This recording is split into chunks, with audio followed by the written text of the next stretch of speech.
কি অবস্থা মামা? আজকে সন্ধ্যা ৬টার সময় কিন্তু বাংলাদেশ ভার্সেস নেদারল্যান্ডসের খেলা আছে। তো মামা এখানে কিন্তু বাংলাদেশ কিন্তু ইতিমধ্যে একটা ম্যাচ কিন্তু জয়লাভ করছে। তো নেদারল্যান্ডস কিন্তু বাংলাদেশের কাছে কোনো প্রকার কোনো পাত্তা পায় না।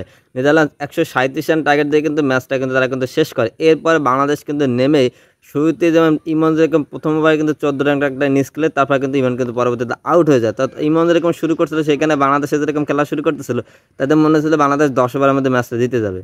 কিন্তু শেষমেশ বাংলাদেশের ১৩ ওভার ৩ বলে কিন্তু ম্যাচটা জিতে গেছে। এটা কিন্তু একটা প্লাস পয়েন্ট। কিন্তু বাংলাদেশের যে খেলা ক্যাটাগরি, এরকম খেলা ক্যাটাগরি যদি থাকে বা এরকম যে গতদিন যে ম্যাচটা খেলছে নেদারল্যান্ডসের সাথে, এরকম যদি খেলে, তাহলে মানে আমরা বুঝতে পারবো যে আমরা ২০০ প্লাস রান হলে কিন্তু আমরা ম্যাচটা জিতা সম্ভব, আমরা ম্যাচ জিততে পারবো। এটা কিন্তু আমাদের পক্ষে সম্ভব।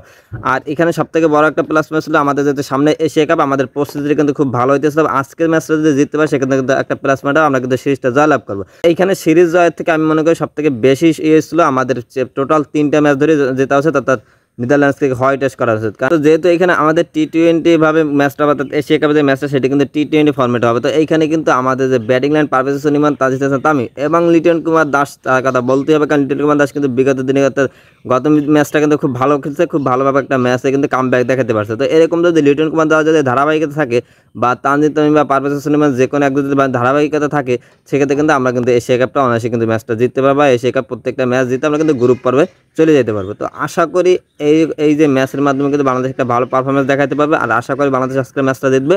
অবশ্যই কিন্তু সবাই খেলাটা দেখবেন। সন্ধ্যা ৬টার সময় খেলা। আশা করি বাংলাদেশ আজকে জয়লাভ করবে।